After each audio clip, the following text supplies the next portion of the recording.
కాకినాడ జిల్లా జగంపేటలోని మాజీ మంత్రి ముద్రగడ పద్మనాభరెడ్డి నివాసంపై దాడి చేశారు ఓ యువకుడు. ఉదయం తెల్లవారుజామున 3 గంటలకు ట్రాక్టర్తో బీభత్సం సృష్టించాడు. ర్యాంపుపై పార్కింగ్ చేసిన కారును ట్రాక్టర్తో ధ్వంసం చేశాడు. సంఘటన స్థలాన్ని పరిశీలించిన పోలీసులు నిందితుడిని అదుపులోకి తీసుకున్నారు. ముద్రగడ నివాసానికి ఆయన అభిమానులు, వైసీపీ కార్యకర్తలు చేరుకుంటున్నారు. దాడికి పాల్పడిన యువకుడు జనసేనకు చెందిన గనిశెట్టి గంగాధర్గా గుర్తించారు.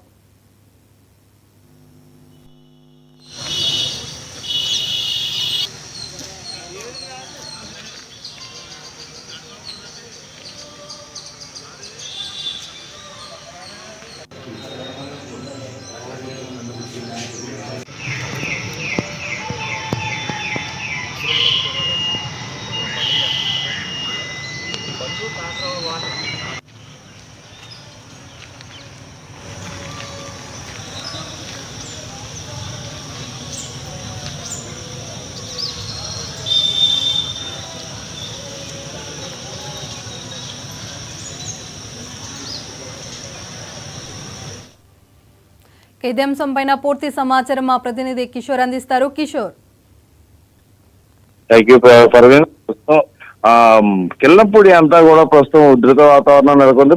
తెల్లవారుజామున ఆదివారం తెల్లవారుజామున 3 గంటలకు జరిగిన ముద్రగడ పద్మనాభం అంటే కాపు ఉద్యమ నేతగా ప్రసిద్ధిగాంచారు. అలాగే మాజీ మంత్రిగా కూడా చాలా సేవలు చేశారు. అలాంటి వ్యక్తి పైన దాడి జరగడం అనే దాన్ని ఆయన అభిమానులు ప్రస్తుతం ఆయన ఇంటి పైన జరిగినటువంటి దాడిని ఖండిస్తూ ప్రస్తుతం ముద్రగడ ఇంటి చుట్టూ ఆయన అభిమానులు, కార్యకర్తలు, అలాగే వైఎస్ఆర్సీపీకి చెందినటువంటి ముఖ్య నేతలు కూడా ఆ ముద్రగడ నివాసానికి చేరుకుని ఉన్నారు. ఈ తెల్లవారుజామున జరిగిన దాడిలో ప్రస్తుతం జనసేనకు చెందినటువంటి గిరిగే భావిస్తూ ఆయన పైన ఇప్పటికే అంటే గనిశెట్టి గంగాధర్ అని చెప్పి జనసేనకు చెందినటువంటి నాయకుడు అని చెప్పి ఇప్పటికే పోలీసులు గుర్తించారని చెప్పి ముద్రగడ సంబంధించినటువంటి నేతలు చెప్పడం జరుగుతుంది. అలాగే ఆయన పైన కేసు కూడా నమోదు చేయడం జరిగింది.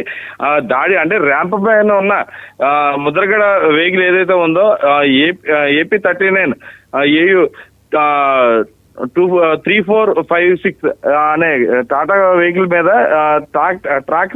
ట్రాక్టర్ తో దాడి చేసినట్టుగా అంటే ఈయన వెహికల్ పైన దాడి చేసినట్టుగా తెలుస్తుంది.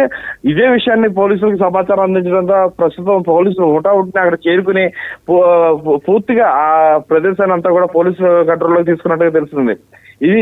ఇప్పటికే నిందితుడిని ఎవరైతే ఈ ట్రాక్టర్ తో దాడి చేసిన గనిశెట్టి గంగాధర్ అనే వ్యక్తిని పోలీసులు కూడా ఇప్పుడు అదుపులో తీసుకున్నట్టుగా తెలుస్తుంది. అలాగే ఎందుకు చేశాడు ఏంటనే కారణాలపైన ఇప్పటికే పోలీసులు ఆరా తీయడం జరుగుతుంది. అదే విషయంలో ప్రస్తుతం ముద్రగడ పద్మనాభాని పైన ఎందుకు ఇలాంటి దాడులు చేయడం జరుగుతుంది అనే దాని మీద పూర్తిగా కూలంకుశంగా చర్చించి అసలు దాడి చేయడానికి ప్రధానమైన రీజన్ ఏంటనే దాని మీద కూడా ఇప్పటికే పోలీసులు ఆరా తీయడం జరుగుతుంది.